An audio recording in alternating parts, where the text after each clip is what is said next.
Think of the kinetic chain as a sequencing of events moving through your body. So how you can take your energy and efficiently move it through your body.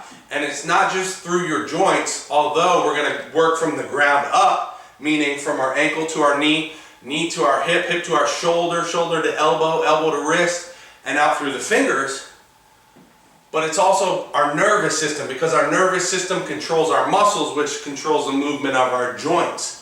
So how can we take that and sequence the energy or the events that are going to happen in the pitching delivery down the mound? That's the kinetic chain. Moving the energy through, up the body, and out through the hand.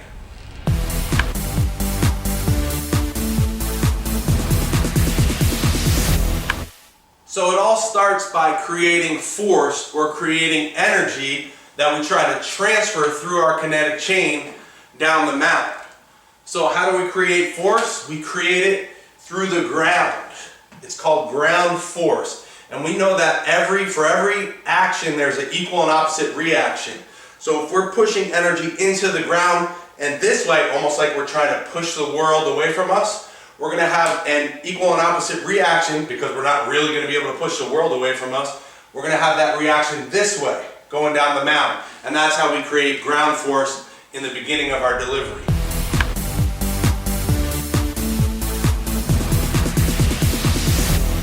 So what are we going to do with this energy that we've created from the ground that we want to put through our kinetic chain out through our fingers and through the baseball to our target?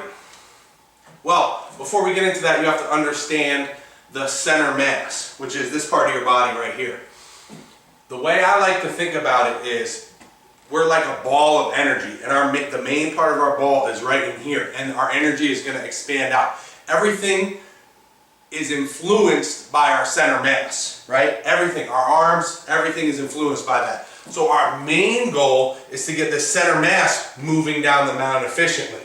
Of course, we're creating the energy here in the ground, but our main goal is to leverage the center mass as much as possible.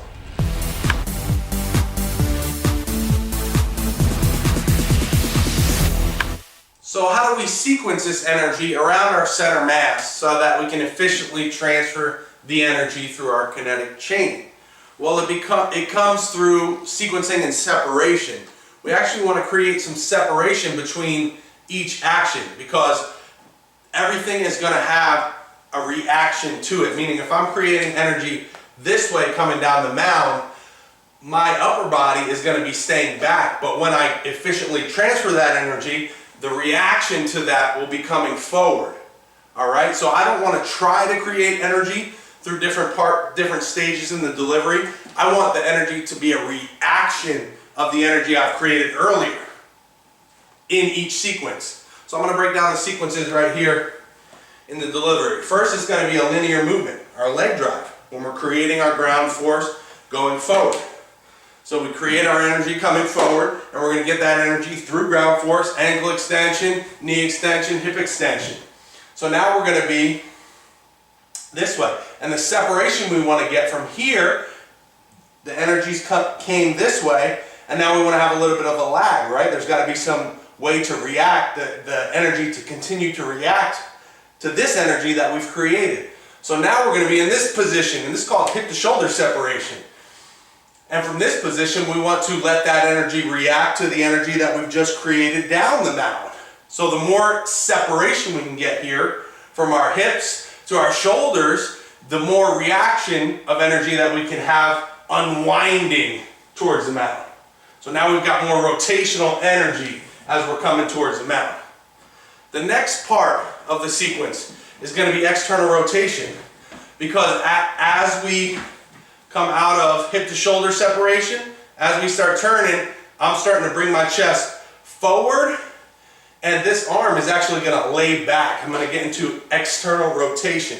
I can't do it moving, standing still here, but if I can get back to as much as 180 degrees, which is almost flat back compared to where my shoulder angle is, then that's going to be the reaction to the release of my hip to shoulder separation. Meaning I get here and this is going to be laid back. Now I have this reaction that I've got to finish to finish the pitch.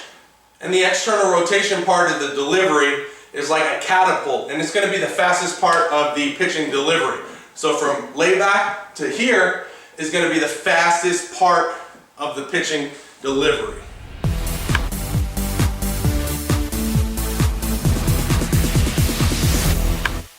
A lot of younger pitchers I see will leak their energy in their pitching delivery, meaning all the energy that they've created, if any, some guys don't use their legs very well when they're pitching, but all the energy that they do create, there's a lot of ways for guys to leak that energy out. Now, good pitchers will efficiently transfer all that energy through their delivery and through their kinetic chain. But great pitchers can multiply that force when they're pitching on the mound. An example of multiplying your force is, think if you have 3 inches from your center mass to your hip, and your arm is 30 inches long. If you divide 30 by 3 inches, you're going to get a multiplier of 10. So that means for every mile an hour that you can increase your hip rotation, if you're leveraging your arm correctly, you can get 10 times that out of your throwing velocity. Meaning, you increase hip velocity 1 mile an hour, you get 10 mile an hour here. So you can see it's not just about separation, it's about the speed in which you can unwind everything coming back together.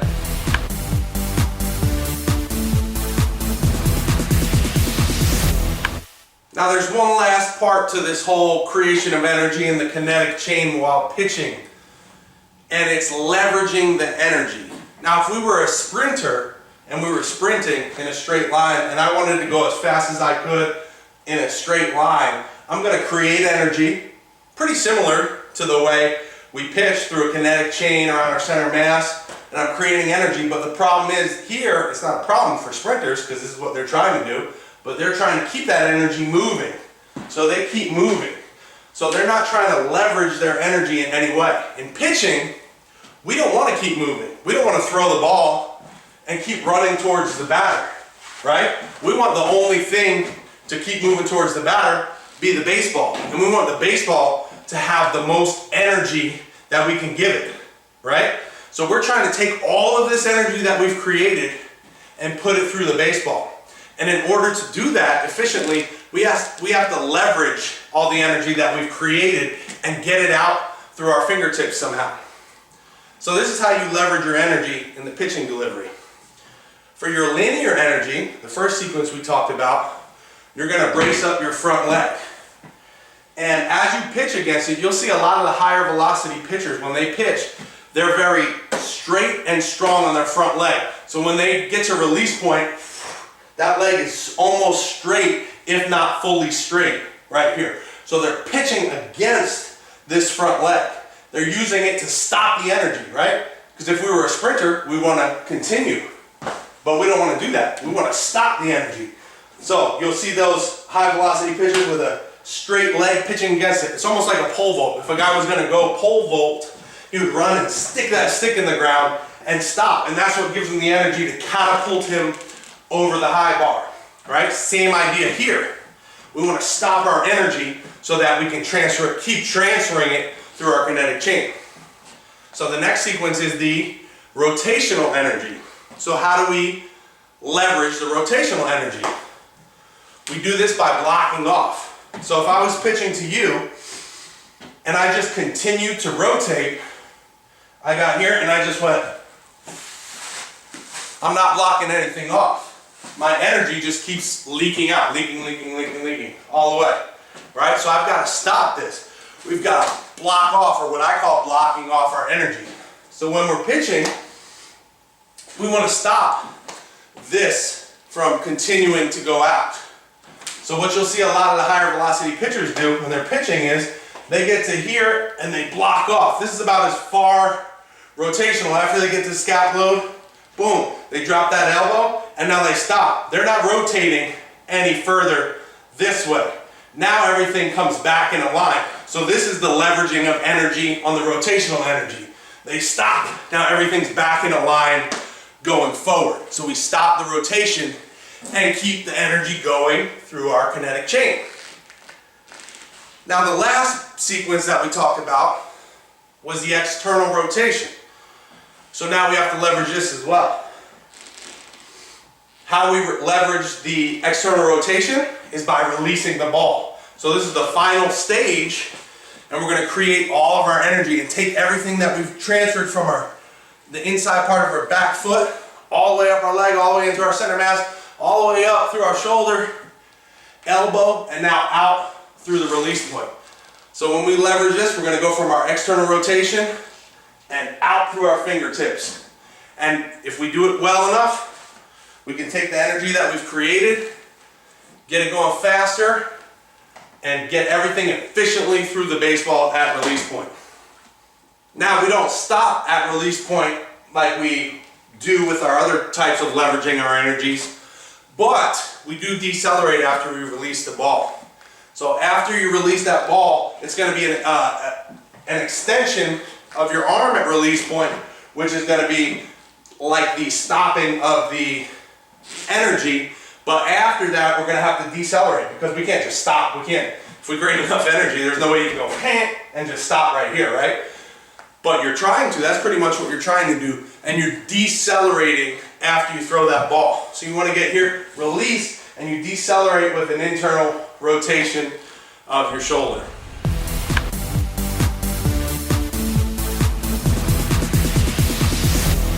So in a nutshell, the way I like to think about creating energy and sequencing your energy through a kinetic chain is by thinking it's a linear movement, followed by a rotational movement, back into a linear movement again, and then just leveraging the energy the best you can while trying to create speed and timing through these movements. Separation is a big part, speed is a big part, timing is a huge part, and obviously it's all about creating energy from the ground up.